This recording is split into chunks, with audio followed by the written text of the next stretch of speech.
So முதலாவதாக மேஷ ராசி இந்த வருகிற ராகு கேது பயிற்சிக்கு எப்படிப்பட்ட பலன் கிடைக்க போகுது உங்களுக்கு? ராகுனாலே பிரம்மாண்டம்மா. ஒரே வார்த்தையில் ராகுவை பற்றி சொல்லணும்னா சங்கர் சார் படத்தை சொல்லலாம். ஓகே. இதான் உண்மை. ராகுனாலே பிரம்மாண்டம். ராகு வந்து மேஷராசிக்கு 11ல் வர, லாபஸ்தானத்துக்கு வர. இப்போதான் சொன்னேன் பிரம்மாண்டம்.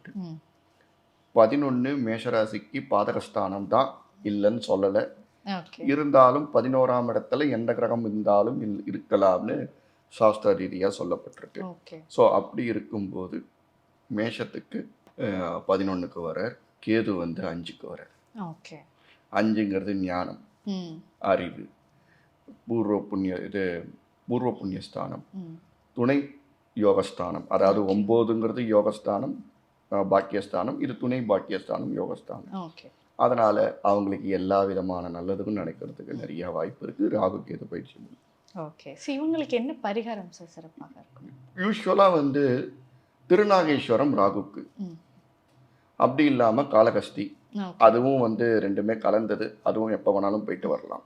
பெரும்பள்ளம் வந்து கேது பகவான், திருப்பாம்புரம் வந்து ரெண்டும் கலந்த இது. இதில் எது பண்ணாலும் நம்ம பண்ணலாம். நாகத்துக்கு எவ்வளோக்கு அளவு நம்ம வந்து விரோதிக்காமல் இருக்கோமோ அவ்வளோக்கு அளவு ராகு கேது கேட்காது.